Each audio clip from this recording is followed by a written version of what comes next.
Hey, thank you so much for tuning in to Instrumental Intel. I'm your host, music producer, Chick with Beats, and I'm glad that you've joined me today. I got another episode that's got music industry news, instrumentals by me for your inspiration, and later my special guest, Fabian James of Going In Radio is coming to join me. We're going to talk about amplifying indie artists via creative network strategies, radio exposure, and more. So it's going to be a great time. I'm really excited to be bringing this to you. And of course, before I go ahead and drop this first beat, I gotta give a shout out to my home station, Grander Radio out of Grand Rapids, Michigan. And with that, let's go.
Alright, I'm back with the Music Biz Brief. As promised, first up, a U.S. federal court has denied Musi's request to force Apple to reinstate its app on the App Store, ruling that Apple acted within its rights when removing it. Musi was delisted following complaints from YouTube and music industry groups who accused it of skirting copyright rules. While existing users can still access the app, new downloads will remain blocked, putting Musi's future at risk. The case is ongoing, with Apple expected to seek dismissal of Musi's claims. And I'll be sure to keep you posted on that. If you do recall, Musi was actually providing a way for people to be able to listen to music across YouTube and other platforms for free. And of course, creators need to get paid for their work, so we'll see what happens with that.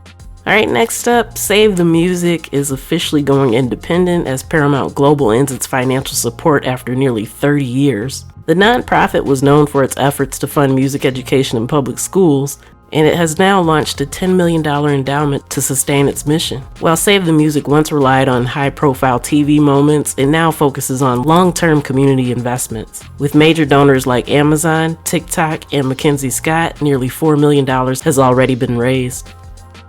Next, Hype's fan platform Weverse hit 150 million downloads in 2024, with artist communities growing 30% year over year. The platform saw global user growth of 19%, fueled by new artist additions like Ariana Grande and Dua Lipa. Fans posted 370 million times, and Weverse live streams amassed 426 million views, with Jungkook's broadcast leading at 23 million real-time views. Merchandise sales rose 13% to 20.6 million items, while Weverse introduced new digital membership tiers priced at $2 to $4 per month.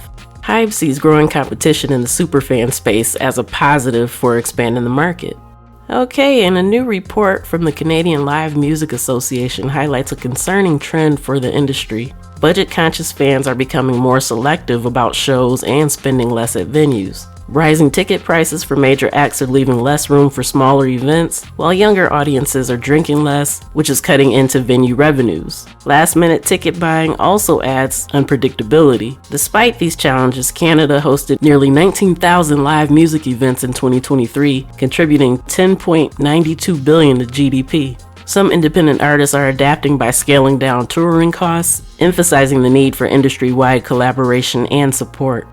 Music tech startup Even is making waves in the superfan space, helping artists blend chat, commerce, and content. The CEO shared insights from J. Cole's recent campaign on the platform, which let fans pay at least $10 for access to his Inevitable podcast and exclusive chat rooms where Cole himself occasionally joined the conversation. The platform also powered a pre-sale for his Madison Square Garden show, selling out 150,000 tickets in 15 minutes, and hosted a live stream for over 70,000 fans. Even partnered with Interscope for a 10th anniversary edition of Forest Hills Drive, giving fans a direct buying experience while leveraging traditional distribution channels. The CEO also emphasized that direct-to-fan engagement isn't replacing streaming, but complementing it, building stronger artist-fan connections while boosting overall consumption. Alright, next, Spotify's Campaign Kit is a new set of tools designed to help artists grow, reactivate, and engage listeners. But it also serves to keep independent artists fueling the platform's economy. Features like playlist pitching, discovery mode, marquee, and showcase are marketed as ways to deepen fan connections, boost streams, and increase album sales. While it offers valuable resources to increase visibility, it's important to note that these tools further integrate artists into Spotify's ecosystem, ensuring continuous content and revenue flow for the platform. So it's just something to consider while you're making your choices for what you choose to put your money in as far as Spotify is concerned. And speaking of their revenue, their fourth quarter of 2024 results show significant growth, with its global premium subscriber base hitting 263 million, a rise of 11% year over year. The company also reported its first full year of operating profit, reaching 1.4 billion euros, which is $1.5 billion. Monthly active users grew by 12% year over year to 675 million, fueled by competition shifts and regional growth, especially in Latin America. Premium revenue rose 19% year over year to 3.7 billion euros, driven by both subscriber growth and increased average revenue per user, or ARPU for short. Despite ad-supported revenue growing 6%, Spotify's profitability is still closely tied to its premium subscription model.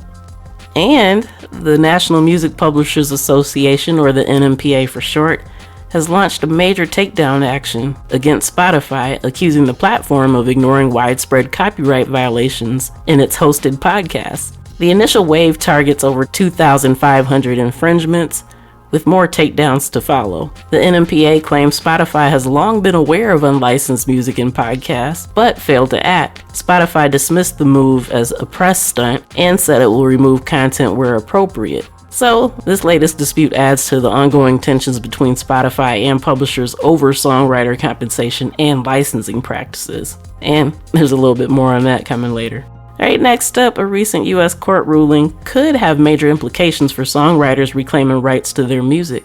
A Louisiana judge ruled that songwriter Cyril E. Vedder fully regained worldwide rights to his 1962 song Double Shot of My Baby's Love after exercising his termination rights under U.S. copyright law. Traditionally, industry convention held that termination rights only applied within the U.S., allowing publishers to retain control elsewhere. If upheld, this ruling could allow songwriters to reclaim global rights, disrupting long-standing publishing practices and potentially shifting significant revenue back to creators, which is always a good thing.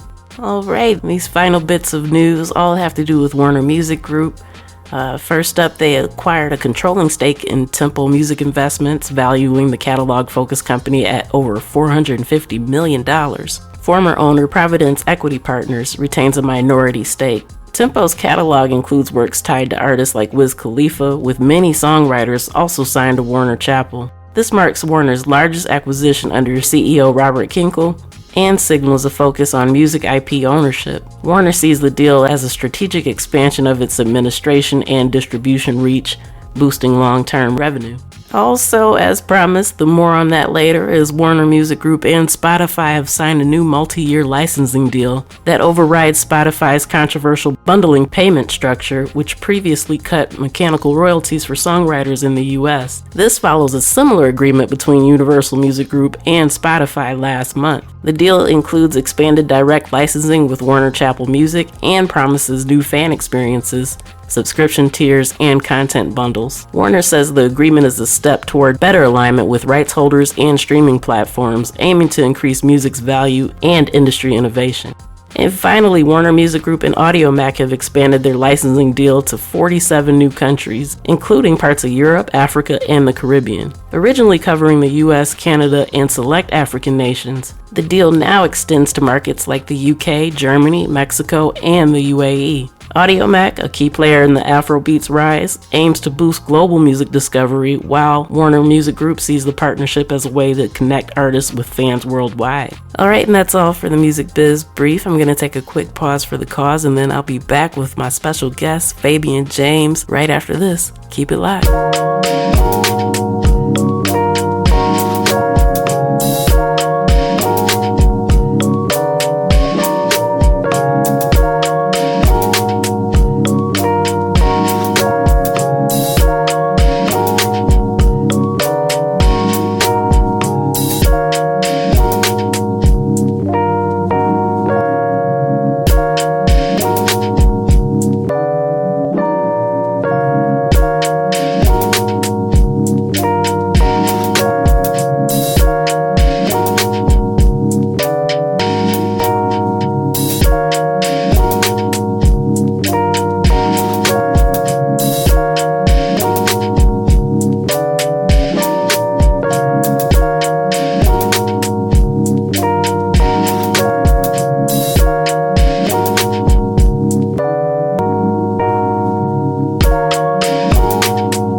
a chick with beats, multi-genre music producer and strategist to indie artists and labels. Visit achickwithbeats.com for resources for artists and instrumentals in various genres available for songs, vlogs, blogs, podcasts, themes, TV, film, commercials, and more. Once again, that's achickwithbeats.com. That's ACHICKWITBEATZ.com. Let's make something happen. Thank you so much for tuning in to Instrumental Intel. I'm your host, music producer, Chick with Beats, and I'm excited, thrilled, and delighted to say that I have back with me in the virtual building today, Fabian James. I need to say, we already had this conversation and something went terribly wrong. So we're about to do it again, but this man is so gracious that he let me go ahead and run it back. And so if you could real quick, just kind of give the people who may have missed you the first time around on Instrumental Intel, but give them a little bit of background as to who you are and what it is you do. Yes, ma'am. Yes, ma'am. First off, salutations and good afternoon to all the kings and queens out there. Happy Black History Month. Want to give a shout out to that first. We're in the first day of this month. A lot of our, ancestors and, people of color have done such amazing things. And this is the whole month for us to celebrate that. So I want to definitely do that first. But yeah, Grammy nominated, Billboard charted, singer, songwriter, producer, arranger. I'm kind of scared to say producer because I'm being interviewed by a first class producer, so I don't want to I don't want to act like I'm competing with her because I'm actually not when it comes to that. But yeah, absolutely. Manager extraordinaire, DDS management, and also the co-owner of a new radio station that's been going on for about a month now, Going In Radio, which I co-own with my business partner Tigmatic. Oh, right. Well, since that's the most recent thing that's kind of new since we've talked, specifically that people might know about, could you kind of give a little bit of background as into Going In Radio, how you got started with it and what you're trying to accomplish?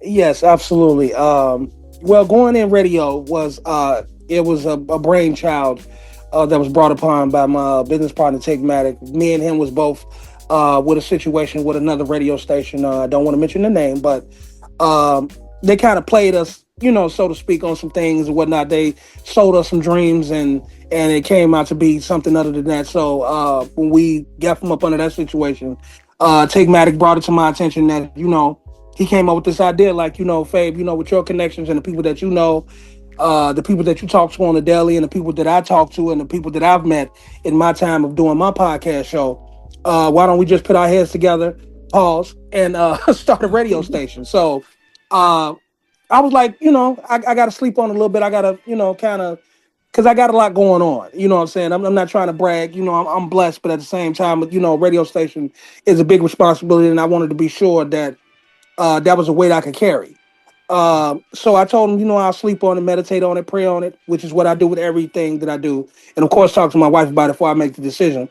Because she's the ultimate boss lady, you know what I'm saying? So I gotta run things past her before I say yeah or nay or anything. And I would say roughly like the next day, like 4 a.m, I called him and told him let's do it. So we started putting the progress through. Got the logo and everything, kind of set everything up. Like I say, it's been going on for about a month now. So we're doing pretty good with it. We're doing pretty good. Our listeners is growing. As of the last time I checked the analytics on Thursday, our listeners has went up 444%. Ooh, that's incredible. Congratulations. And also we have listeners that's coming in from Alaska and Canada. And, other places too. But of course, being where Alaska is and Canada is, that's kind of big for us because that means that, it's our reach is kind of expanding a little bit. So we're kind of, we're definitely proud about that. All the other places and cities and, states within the United States that's listening to us, we appreciate you. Salute to each and every one of y'all. But when you hear about certain places that then tuned into our show, even if it's for a song or two, that's huge for us because that shows progress. And for us to be about 30, 31 days into it, that's a lot of progress. So when you're a child of God, he protects his children. So that's what that's all about. Yeah, that is incredible. So, okay, as you know, most of the people that listen to the podcast are involved with music in some way, shape, or form, some form of creators. And so for anybody that's thinking, okay, how can I be on? Are you accepting any submissions? What advice do you have for them, and how can they possibly do that? Absolutely. As of right now, and I don't know how long we're going to be doing this, Queen. I can't lie to you, so I don't want to give you a date and then have to fall back on it because I hate to give out false dates and stuff like that. But right now we're doing free submissions for any music, either clean or dirty. You can send it in to our email address, going in radio365 at gmail.com. And also in the caption, because of the fact I like to give credit where credit is due. If you're sending your music in because of the fact you listened to this podcast and you heard this interview, please put that in the caption so I can know, so I can let Queen know that okay, it's because of you that this artist is on and they had this excellent music that's on the radio station and we're playing it right now. We got it in regular rotation. Also, I would strongly advise for everybody to send their music in, make sure all your music is registered.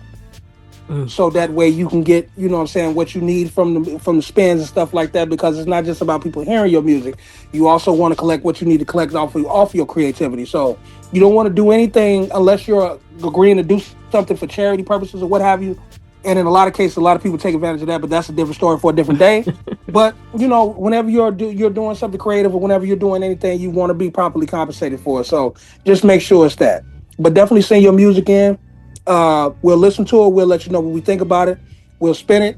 And like I said, we're not quite sure how long we're going to be doing it free, but we're doing it right now. So that's also our way of introducing ourselves, but also saying thank you to the artists for trusting us to sing your music to us for us to play for you. So that's the reason why we're doing it right now.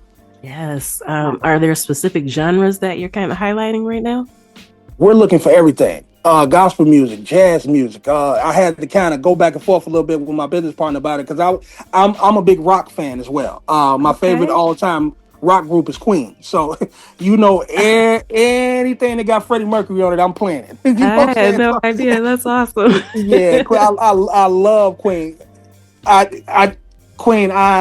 When Bohemian Rhapsody dropped in the movies, I was the first one there. I was the first one there. Had my popcorn and my cherry Pepsi. I was ready because I already knew that was going to be an excellent movie. When they won the award, my wife thought I was going crazy when they named my man to win the award for the Oscar award for that, because I knew how beautiful that movie is, and I got extra excited when I heard that they're making a sequel to that movie. Oh no, I didn't hear that. Yeah, it's going to be following Freddie Mercury's last days, basically directly after the first one. Yeah, basically his last few days, and when he succumbed to to the disease that he had or what have you. Yeah. So they're working on that now.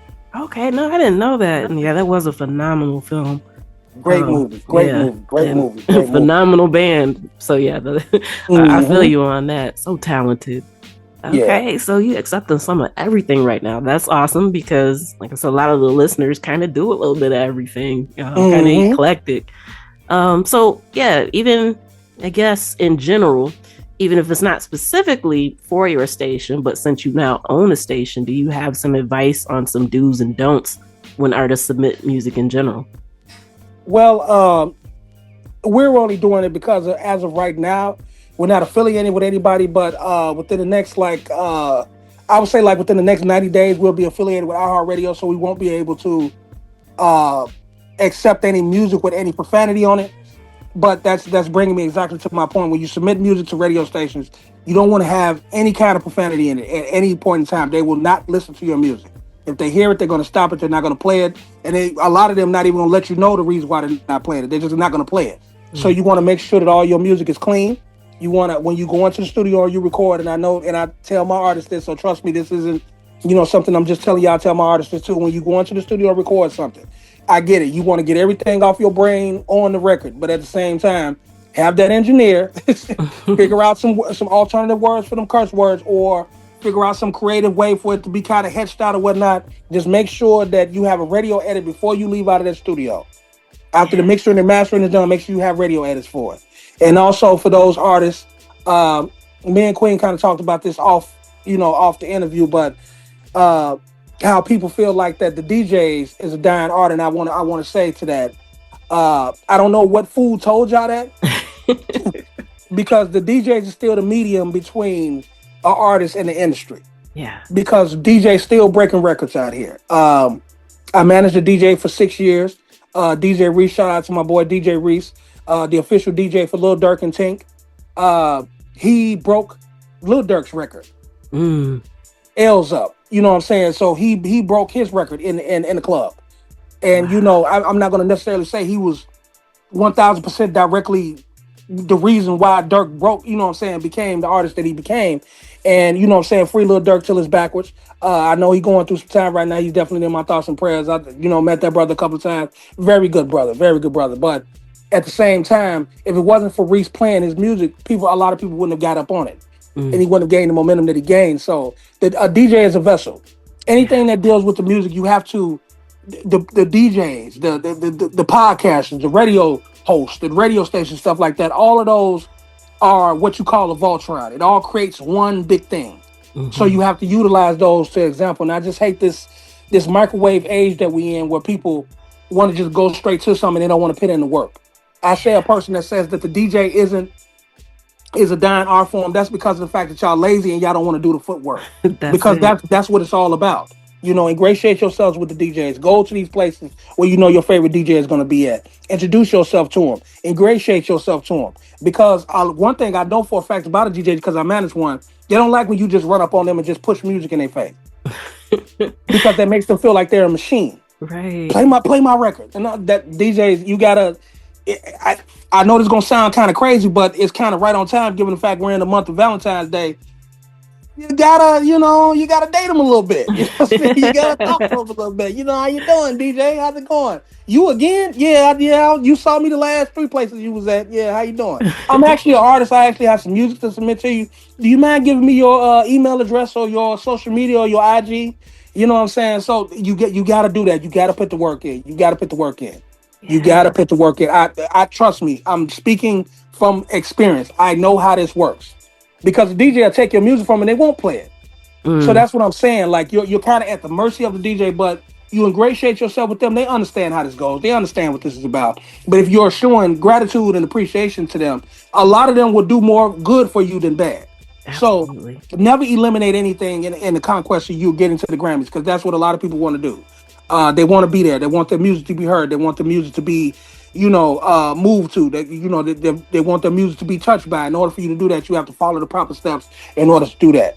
Yeah. I mean, that's an excellent point.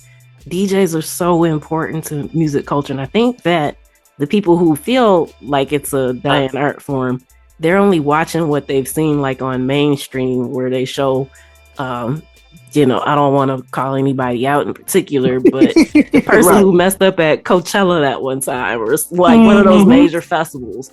So yeah, if you just see somebody with their hands up in the air and you think that that's what everybody's doing, then of course you're going to think that. But like you said, you got to get out there. There's so much more than on social media.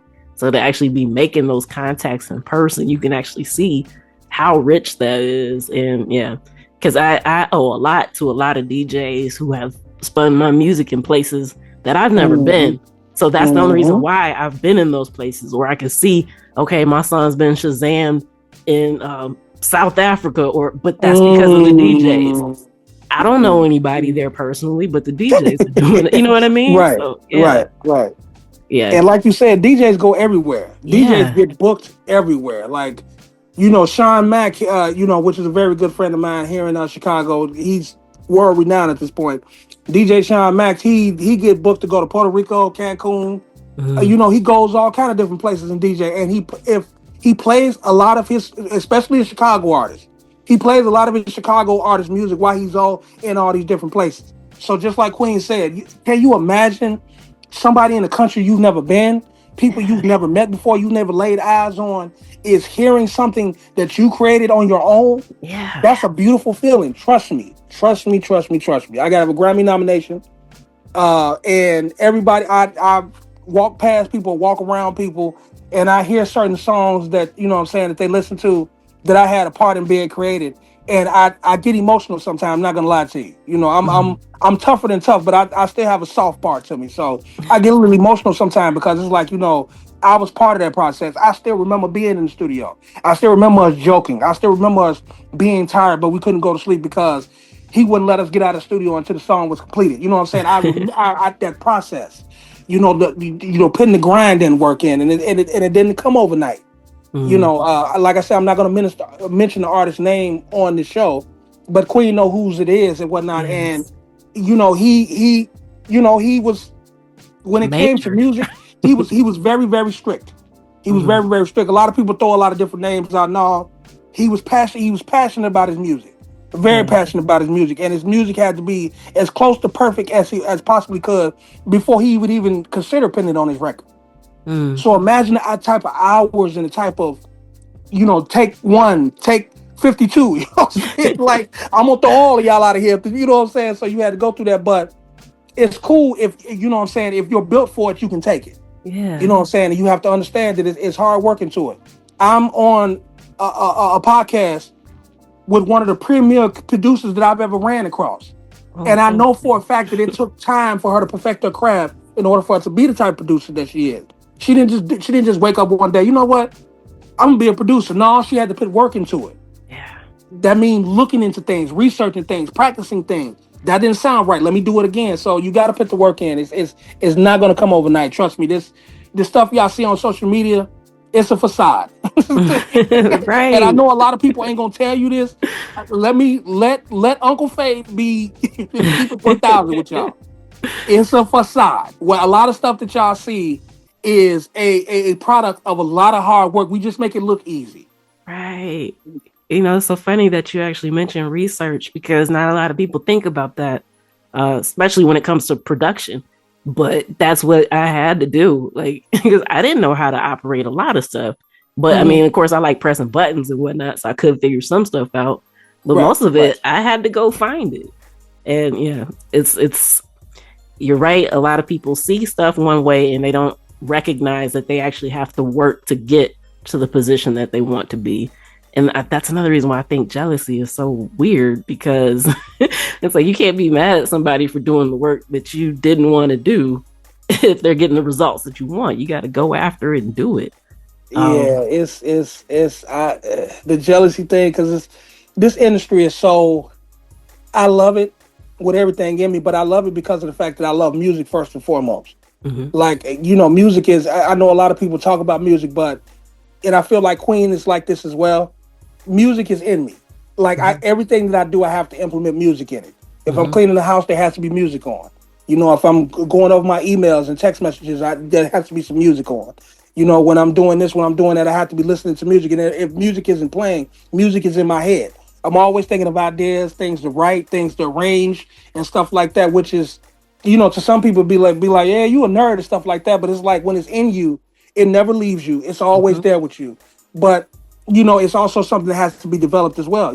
I graduated from Columbia College, vocal performance and business management. I had to put in a lot of groundwork. There was a lot of shows that I did that I didn't get paid for. There was a lot of background gigs that I didn't do, that I didn't get compensated for, but just the exposure purposes, just meeting people, so you got to put in a lot of work, and, everything ain't going to be an automatic, gratitude or compensation for it, but you have to understand that you're always taking steps forward no matter what you do. You just have to continue to do it, and you can't give up on. You can't be, I'm tired of doing this and stuff like that. It's going to be hard. It's going to be a lot of dark days. Yeah. And there's going to be a lot of lonely nights. But trust me, you get out of this what you put into it. So it's part of the best advice I can give you. Yeah. Yep. Speaking of advice, so you mentioned that you're accepting all types of genres, but as far as songs go, we kind of talked about this ahead of the interview, but for people who are thinking maybe you're looking for a trending sound or what's popular in mainstream music, what do you have to say to that? The best advice I can give you is, and this isn't a flex. I just want to put that out there as a caveat before I go into this. I had a conversation with a young lady who some of y'all may know, y'all may not know, but she may not be all that big to some of y'all, but Miss Sylvia Rome, who is the CEO and owner of RCA Records. She's a legend in the music industry. And she told me when I submitted some information to her about one of the artists that I was plugging, she was like, Fabe, this sounds pretty good. I like what you're doing. I like how you go about doing it. You'll come very highly recommended from the person that introduced me to you. So you're doing a good thing. But to be dead honest with you, I have tunnel vision right now. So right now, my only focus is on Travis Scott. And the reason why my focus is on Travis Scott, even though I have a lot of other artists on his record label, is because not only is he a multi-talented, lyricist and producer, he don't sound like nobody else that I hear out here. So I know everybody come out here and that, Chris Brown is killing it right now. He's doing his thing. That Residuals album, that Residual single that he has is phenomenal. You hear a lot of these different artists out here doing something, but I'll tell you something. The record labels isn't looking for the next. They're looking for the first. They're still looking for the first. So you trying to sound like him, you trying to, sound like Trey Songz, you trying to sound like Summer Walker, that's not going to work for you. They already have them. So what they're looking for is a first version of you. So here's a few things that Uncle Fade will pass on to y'all. And like I say, usually I charge for this type of advice, but because of the fact I'm on my family show, I love her so much. I appreciate it. Much gratitude to her having me back on. This is my second time on this show. Hopefully the second of many other times that I'll be back on the show because I got a lot of stuff to say. Definitely. But we'll just keep it in this pocket right now. I've had labels tell me this as well. It's always best for you when you're writing to have multiple songwriters in a room together. Create with other people. So instead of just one songwriter, let it be a group of songwriters. Let it be a creative. And by me being an old school guy, what I relate that to when a person from the label told me that was, and of course I'm showing my age in this because this was back in the early 90s, the swing mob. A lot of people are not familiar with the swing mob, but the swing mob consisted of Devontae Swing, Timbaland, Missy Elliott, Genuine. Now you notice all them names that I said, you like, oh yeah, I know them, they was good solo artists. Yeah, but they came out as a group. Yeah. Devontae Swing went off and got with Jodeci. You know what I'm saying? Him and his brother got with Casey and JoJo, and they created Jodeci. Genuine went off and did the things he was doing. Missy Elliott, yeah, she was, you know what I'm saying, always.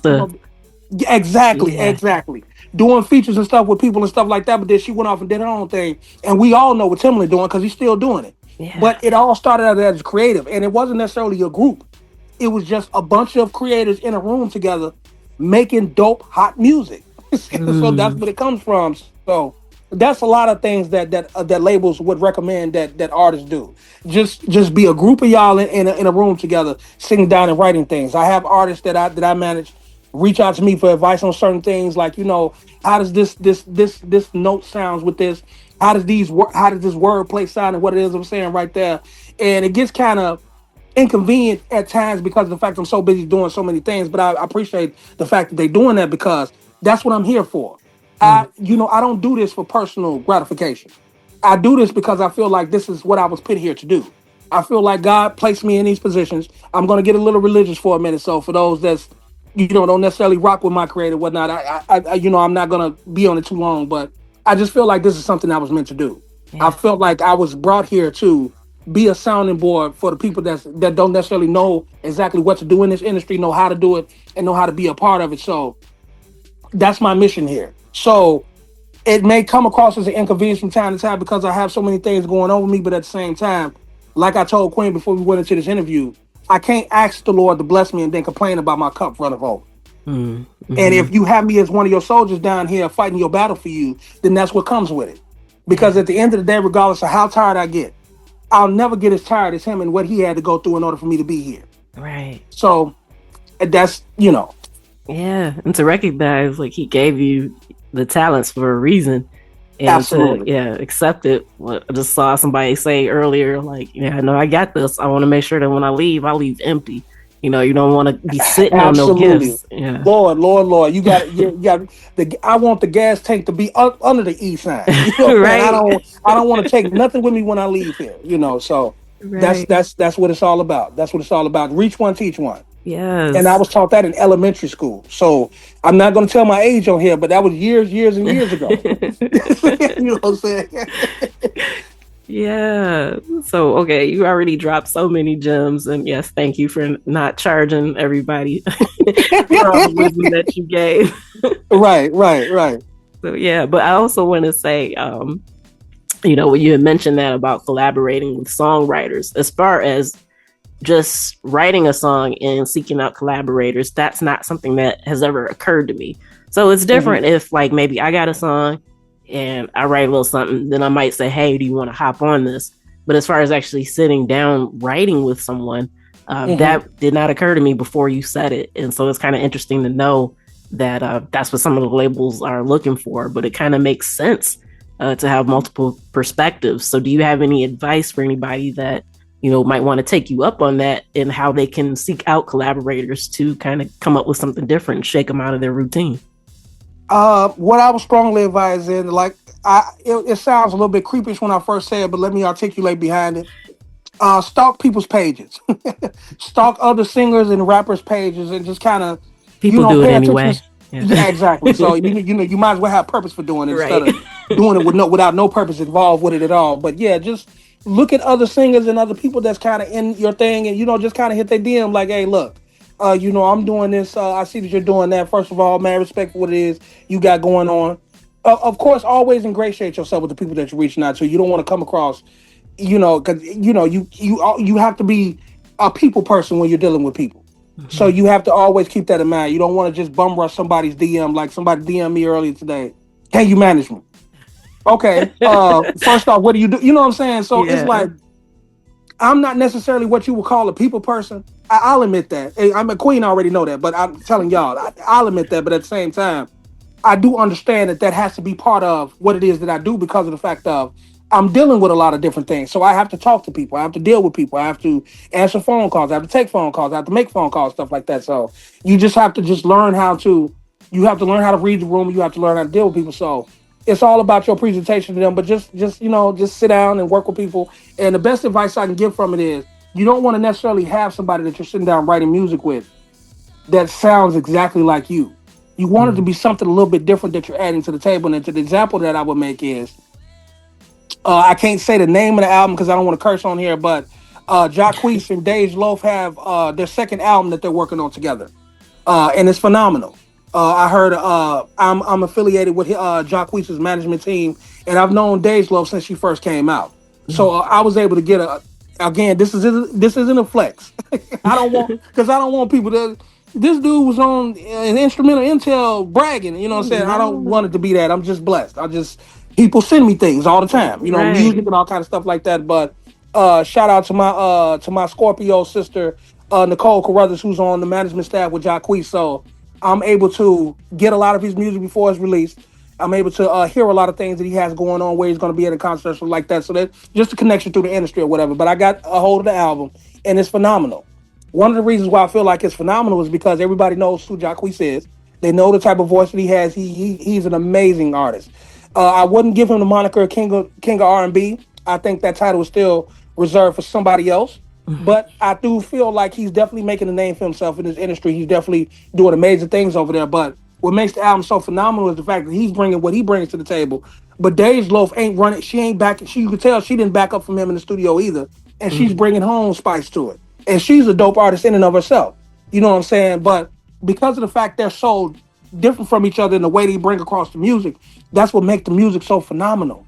You know what I'm saying? So I just feel like something like that. Now, are you a Jacquees that's going to find a Dej Loaf out there to do a collaboration with? Probably not. But still, I would not close off the opportunity to work with somebody just because you may feel like they may not necessarily be on the level as you, or you may not necessarily be on the level as them. You never know that. You never know unless you try. So just work. Just work on things. Just always put things together and never just shut things off. If you're writing something, like I have a few artists that reach out to me that's, writing things and they don't know the last bar of their verse. Could you help me with the idea for the last bar of the verse, stuff like that? Okay, don't delete what you wrote. I can't necessarily come up with nothing for you now, but don't delete it. Keep it in your phone. So that way you never know while you're out somewhere or whatnot, the last verse may come up to you and all of a sudden you have a song that's complete. So always keep notes. Always continue to write. Always continue to be creative. And you can get ideas for songs from everywhere. Yeah. Like there's it's like an idea for a song is in my mind right now while I'm talking on this podcast interview. But that's because that's all I really do. You know what I'm saying? I do a lot of other things, but I'm an artist first. Because that's what I was first. So, come from a musical background. So all I know is music. So I'm an artist first. So I'm always thinking of things. But and always jotting things down in my phone. Your iPhone is a handheld computer. So you can Mm-hmm. always write things in there. It's a notepad in the settings. Write something in the notes. You know what I'm saying? Or one of the icons on your iPhone. Always write notes. That's what I do. I got like a long list of notes of songs from different songs. I just date them, write the lines down to them, close it out, go back to it when I think of something. If I don't, it's cool. It's still there when I need to come back to it or doing something. So that's a bit of advice I can give y'all. That's awesome advice. Yeah, there's been times I've been out doing something and had to hit the voice memo thing. And I know I probably look crazy in the cars next to me. Like, what is she doing? Like, if I don't get this melody out right now, I'm going to forget it. So, yeah. Man, I do that too. Like, man, oh Jesus Christ! I know I ain't gonna remember this later on. Let me. I'm out in the field. I'm in the middle of Walmart too. Everybody's looking and stuff. They like, what are you doing? Like, yeah, just don't pay attention. I'm not crazy. I'm just a musician. Oh, okay. Right. Yeah. So yeah, it's embarrassing, but trust me, it works in the long run. Trust me on this. Yes, that is excellent advice. And so, yeah, once again, I just want to thank you. And before we go ahead and close things out, I want to make sure that people know everything that you got coming up, where they can get in contact with you, any shout outs for the podcast between you and your partner, all that good stuff. You can share that now. I want to give a special shout out to my business partner, Tig Maddock. He has his 2 podcast shows, the Pop Podcast, which deals with mental health issues in the industry, in the music industry, the industry period, athletes. He's had everybody from Cornel West, which was a presidential candidate this past election on there. He's had actually something that we set up. He's actually going to have Malcolm X's oldest daughter on his show for Black History Month coming up, I think the last week of February. So he has a range of people, but basically it's about people dealing with mental health, some things that they went through and how they survived it. But he also has another podcast that's kind of like a show where you can just kind of kick back and just talk your ish, so to speak, which is called Stirring the Pot. And those shows is on Mondays, Wednesdays, and Saturdays. Your Uncle Faye will be doing a voiceover for the main character of an animated series that's coming to Hulu called Love and Hate, Awesome. which is based off a published book by another one of my clients and also the program director of Going In Radio, Miss Star Singletary. She's turning her book into an animated series. So I am the lead voice actor for an artist about a character by the name of Tyrone Robinson. I can't wait. Yeah, it's gonna be crazy. So that's a good thing with that. And also we will be myself and Tig Maddock will be introduced as affiliates of Rock Nation next month. So that's a big deal that's going on. So it's other things with that, but y'all can reach me, Fabian James DDS on Instagram, Fabo DDS on TikTok, Fabian James on Snapchat, Fabian R. James Sr. on Facebook, anything on social media. I also have a Google panel, so if you punch my name up, Fabian James DDS, anything in that combination or whatnot, I'll come right up. Y'all can seek me on that. Or I'm connected to the email address with Going In Radio. So once again, that's Going In Radio 365@gmail.com. You can send me a message. You can submit your music in. If you want us to give you some comments on it, some input on it, or what have you, in a caption, let us know how did you hear about this, the email address or whatnot. So, like I said, I can get a credit where credit is due. Once again, Queen, thank you for having me on the show. Like I say, whenever you need me, for whatever reason, you're one of the few people that have my direct line. So feel free to call me, Fabe. You know, I got this going on. You know, I'm right there. Trust me, I'll be there. Thank you so much. I really appreciate that. And I appreciate you. Thank you for coming on and sharing all these gems and dropping this free game. And congratulations on everything that you're doing. I mean, I see you grinding and you're just always working, and it's really aspirational. So it's good to see you doing what you do and helping people that need platforms.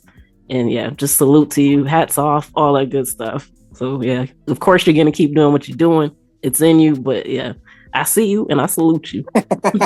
Thank you so much, Queen. I appreciate you. Thank you. All right, and that's a wrap for this episode of Instrumental Intel. I've been your host, music producer Chick with Beats. And once again, I'd like to thank you for tuning in. I'd like to thank my special guest, Fabian James, coming to share his wisdom, knowledge, and information. I'd like to thank my home station, Grander Radio, out of Grand Rapids, Michigan. And you know what? I'm already excited to be coming back next week. I got more goodness lined up for you, so do make sure that you come back. So till next time, you know where to find me. Tune in, tell a friend. I'll see you then. Peace.